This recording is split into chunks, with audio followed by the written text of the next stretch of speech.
प्यारे साथियों को एक बार फिर से राम राम नमस्कार। आप सभी को साथियों अशोक मीणा की तरफ से एक कदम और आगे बढ़ा रहे हम 10 मिनट शो में। यहाँ पे महत्वपूर्ण हम लोग दुर्ग हैं उनकी बात करेंगे साथियों। आप लगभग 4 से 5 घंटे लगा दे तो उन दुर्गों में कहानी सुनाने लग जाए तो घंटे घंटे में रणथंभौर जूनागढ़ कंप्लीट होता है साथियों। हम मात्र आप लोगों से 5 से 7 मिनट ले रहे हैं और आप 5 दुर्ग, भटनेर दुर्ग, चूरू का किला, रणथंभौर का किला, इधर बीकानेर किला, तो बहुत महत्वपूर्ण दुर्गों की हम लोग बात करने जा रहे हैं। आप हमारे साथ जुड़े।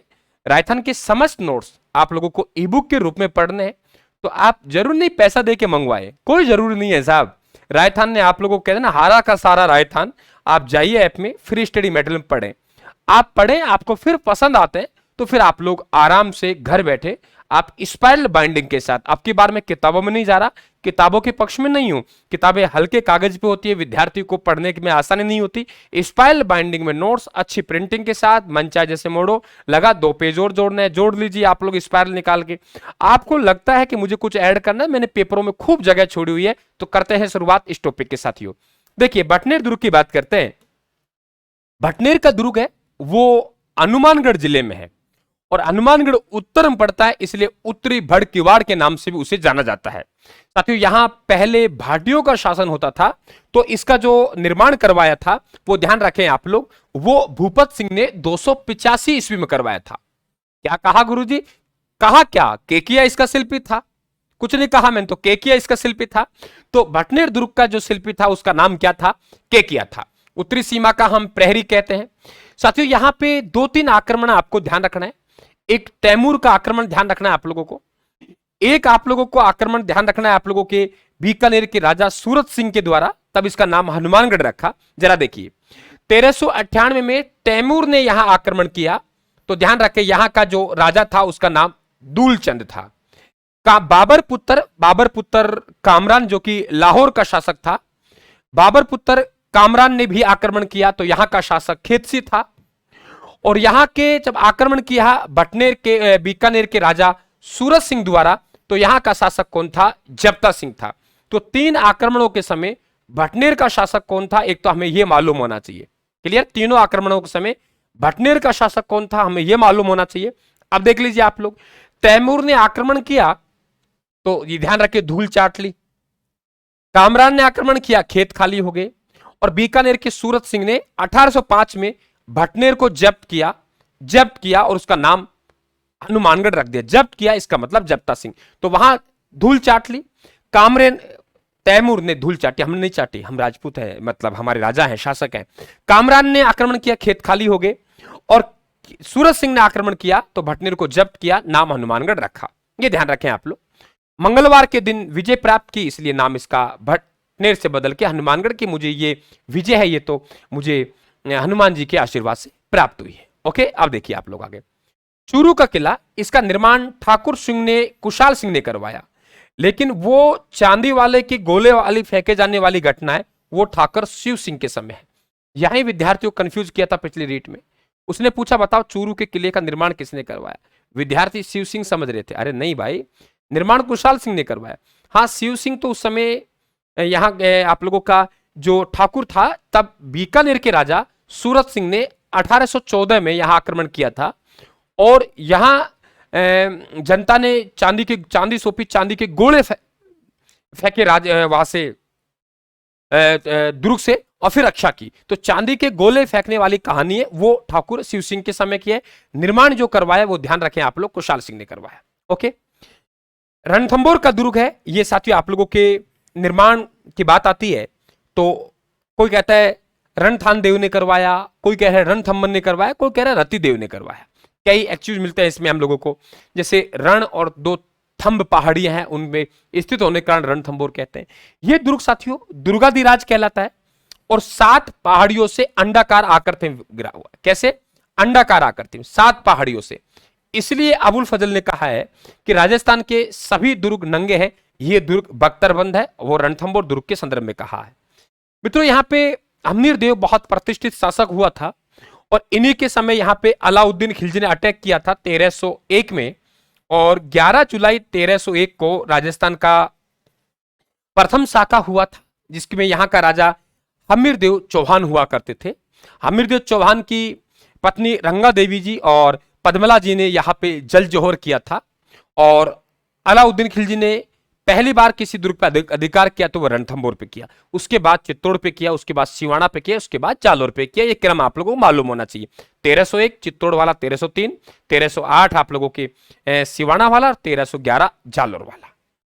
तो यहाँ पे हमीरदेव चौहान के समय अलाउद्दीन खिलजी ने अटैक किया, हमीरदेव चौहान के समय जलालुद्दीन खिलजी ने अटैक किया।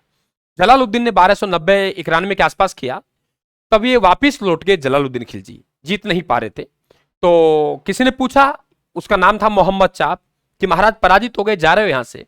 तो जवाब मिला कि भाई ऐसा है, ऐसे 10 दुर्गों को मैं मुसलमान के एक बाल के बराबर भी नहीं समझता, कह के चले गया। ठीक है, कह गया, लेकिन हमारे लिए बात बन गई। तो किससे कहा था? मोहम्मद चाप से। किसने कहा था? जलालुद्दीन खिलजी ने। किस दुर्ग के संदर्भ में कहा था? रणथंभौर दुर्ग के संदर्भ में कहा था।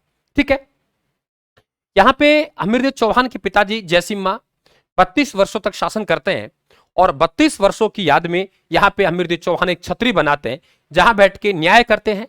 तो उस छतरी को 32 खंभों की छतरी भी कहते हैं, और उसे न्याय की छतरी भी कहते हैं, ध्यान रखें आप लोग। कर्मावती महाराणा सांगा जी की धर्म पत्नी, उदय सिंह जी और विक्रमादित्य की मां थी ये। महाराणा सांगा ने अपने पुत्र रतन सिंह द्वितीय को उत्तराधिकारी बनाया था। 1528 से 1531 तक शासन भी किया था उन्होंने। तो इनको रणथंभौर उपहार में मिला था। तो राजमाता कर्मावती ने यहां एक छतरी का निर्माण कर रही थी, लेकिन 1533-34 में गुजरात के बहादुर शाह ने आक्रमण किया, तो रणथंभौर दुर्ग की चाबियां सौंप दी कर्मावती ने। तो यहां वो छतरी जो बनवा रही थी साथियों, वो अधूरा सोपन की छतरी रह गई, जिसे इतिहास में हम लोग अधूरा सोपन की छतरी कहते हैं। यहां पे हम लोग बात करें दर्शनीय स्थल, तो गुप्त गंगा है, पानी निकलता है, पता नहीं कहां से निकलता है। सुपारी महल है, जोगी महल है, और त्रिनेत्री गणेश जी है। यहाँ के आप लोगों के स्थापत्य कला में आप लोग काउंट कर सकते हो। यहाँ पे साथ ही हम लोग बात करें जूनागढ़ का किला, ये जो आप लोगों के जूनागढ़ का किला है, ये ध्यान रखें आप लोग। यहां जहां जूनागढ़ का किला है, वहां पे एक दुर्ग बनाने का प्रयास किया राव बीका ने, जब बीकानेर नगर बसाया था 1588 में, लेकिन साथियों बन नहीं पाया। तब बन नहीं पाया तो उसको एक नाम दे दिया, जिस स्थान पे प्रयास किया था, कि बीका जी की टेकरी। कभी आपसे पूछा जाए तो आप बता देंगे बीका जी की टेकरी क्या है। बीका जी की टेकरी वो है जहां राव बीका ने दुर्ग बनाने का प्रयास किया था। तो यहां राव बीका ने दुर्ग बनाने का प्रयास किया, उसे बीका जी की टेकरी कहते हैं। ओके, ये ध्यान रखें आप लोग। और आगे चल के उसी स्थान पर, यानी पुराने गढ़ के स्थान पर एक गढ़ बनाया जाएगा, और पुराने गढ़ को हम जूना बोलते हैं, तो नाम रखेंगे जूनागढ़। वो काम करवाया राय सिंह ने। तो 1488 में बीकानेर की स्थापना करी। ध्यान रखना, जब राठौड़ वंश की नींव रखी तो वो समय 1465 का था, जब बीकानेर नहीं था। इस इलाके को जांगल प्रदेश कहते थे। तो जांगल प्रदेश में 1465 नींव रखी, और 23 साल बाद लगा कि यहां मेरा शासन जम सकता है राव बीका को। फिर 1488 में इन्होंने कौन सा दुर्ग बनवाया? बीकानेर का दुर्ग बनवाया, और मंत्री करमचंद की देखरेख में बना। यह दुर्ग हिंदू और मुगल शैली के समन्वय से बना है।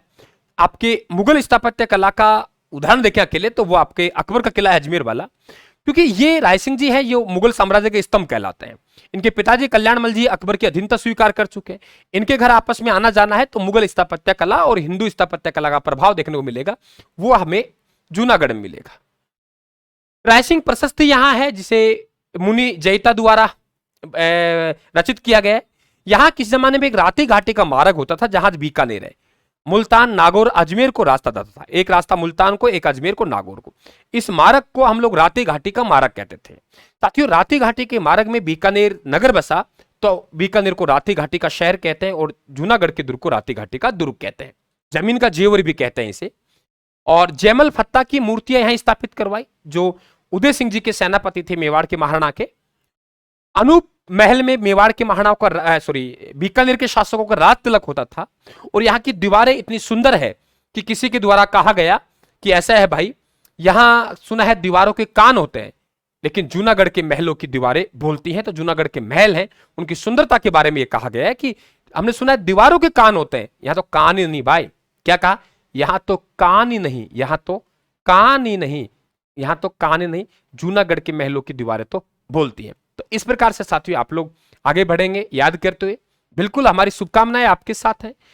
जितना मेरे से बन पा रहा है आप लोगों के लिए कर रहा हूं। तो नोट्स आप राजस्थान के ऐप पे जाके फ्री स्टडी मटेरियल में, और ये आप लोगों को ऐप पे आप लोगों को टेलीग्राम पर आप लोगों को डाल रहे हैं। तो राजस्थान के टेलीग्राम को भी ज्वाइन करें, वहां आपके डाल रहे हैं, और ऐप पर आराम से समस्त नोट्सों की ई बुक पढ़े। आपको लगे तो A1 क्वालिटी के साथ, इस वाले बाइंडिंग के साथ आपके अपने घर बैठे मंगवाइए, लेकिन पहले पढ़िए ऐप पे जाके, देखिए एक एक लाइन को देखिए। बाजार वाला काम नहीं है, बाजार में आप एक प्रश्न देखते हैं साथियों, एक प्रश्न नहीं, यहां तो जो कुछ है अच्छा है, बुरा है, गलती है, जो भी है आपके सामने। मैं नहीं कह रहे मेरे नोट्स सर्वश्रेष्ठ हैं, लेकिन नाम ब्रह्मास्त्र है, और ब्रह्मास्त्र नाम रखा है तो साथियों नाम काम भी ब्रह्मास्त्र होगा। जाके देखिए आप लोग। आप सभी भाई बहनों को राम राम, नमस्कार साहब।